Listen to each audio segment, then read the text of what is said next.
सिंधु माथिरी जे सभ्यता जे हवाले सां अॼु पंहिंजे गुफ़्तगू जो मौज़ू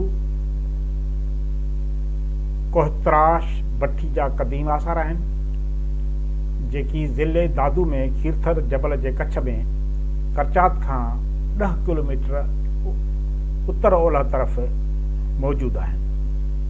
हिन बस्तीअ जी चोख चकास ऐं खोटराई क़दीम आसारनि जे ॿाहिरि ऐं जी मजबूदार कराई दड़े जे खोटराई में मालूम थियो आहे त ही क़दीमाग सिंधु सभ्यता जे शुरूआती दौर सां वास्तो रखंदड़ आहे ऐं हीअ बस्ती सिंध ऐं मौजूदा बलोचिस्तान में मिलियल ॻोठाणी सक़ाफ़त जे ज़माने जी आहे। कोहतराश भट्टी उन अहम वणजारकी वाट ते आहे जेका बलोचिस्तान ऐं सिंध खे ॻंढे थी। क़दीम दौर में हिन वाट तां मौजूदा बलोचिस्तान ऐं सिंध जे शहरनि ॾांहुं ईंदड़ वेंदड़ काफ़िला गुज़रंदा हुआ ऐं उन्हनि काफ़िलनि जी मंज़िल हिन ई बस्ती में थींदी हुई। छो जो हिकु त इहा उन वापारी रस्ते जी अहम ऐं ख़ासि जॻह हुई जितां वापारी पंहिंजो सीधो सामान वठी अॻिते जे सफ़र लाइ पूरी तयारी कंदा हुआ। ॿियो त हीउ हंधु उन लाइ बि अहम हुयो जो हिते सामान जी मटासटा थींदी हुई ऐं वापारी पंहिंजो माल ॿिए मुल्की हिसे ॾांहुं वेंदड़नि जे हवाले कंदा हुआ।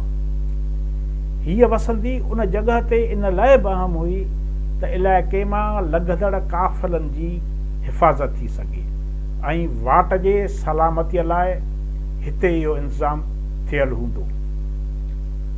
वापारियुनि जी अचु वञु ऐं रहण करे हिन शहर चङी तरक़ी कई, ख़ासि करे खीरथर जे कच्छ में जेकी उन दौर जा ॻोठ हुआ या वसंदियूं हुयूं उन्हनि लाइ हीअ जॻह मर्कज़ जो कमु ॾींदी हुई ऐं हू पंहिंजो सीधो सामान हितां घुराईंदा हुआ। हिते जे माण्हुनि पंहिंजे गुज़र सफ़र लाइ माल धारियो, उनखां सवाइ ज़रायत पिणु सदन ख़ासि किर्त में शामिल हुई। हितां जा रहवासी कोहिस्तान में रहंदड़ माण्हुनि वांगुरु खाना बदोश न हुआ पर हू मालवंद हुआ, हारी हुआ ऐं हिननि बहितरीन घर ठाहे हिकु हंधि रहाइश इख्तियार कई ऐं तमदनी ज़िंदगीअ जो आगाज़ कयो। कोहतराश भट्टी मां मजबूदार खे बहितरीन क़िस्म जूं अॾावतूं मिलियूं आहिनि।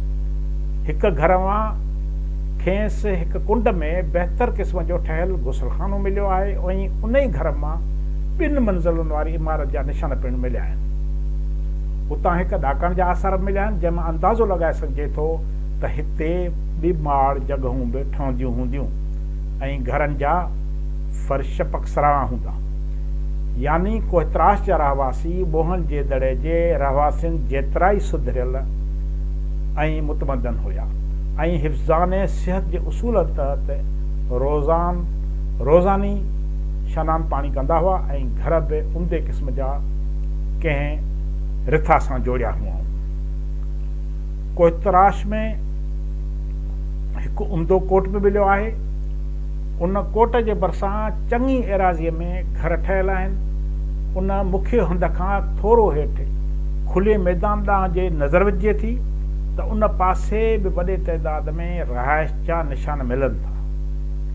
कोहतराश मां मिलियल कोट बाबति चई नथो सघिजे त को इहो ख़तरे वक़्तु बचाव लाइ ठहियल हो।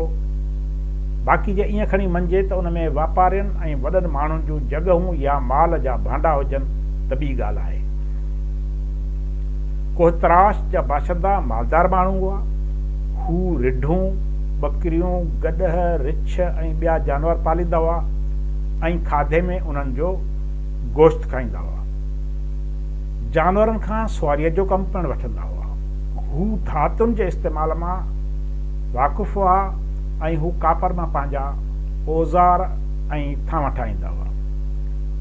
ॻोठाणी सक़ाफ़त जे ॿियनि बस्तियुनि वांगुरु ही ॻोठ बि उन जे बुनियादु विझंदड़नि पाणी जी सहूलियत खे आॾो रखी ठाहियो ऐं उते वञी रहाइश इख्तियार कयूं जिते पाणी जालारो मिलंदो हुयो।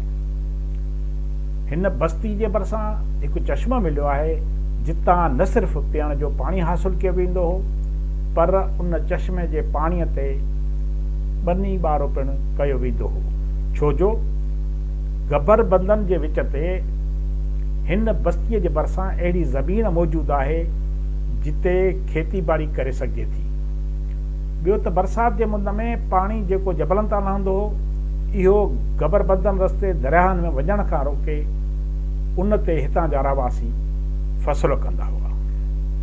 हिन अहम मार्ग जी वधीक चौक चकास ऐं खोटराई कराए वञे त वधीक रास पधरा थी सघनि था। महिरबानी।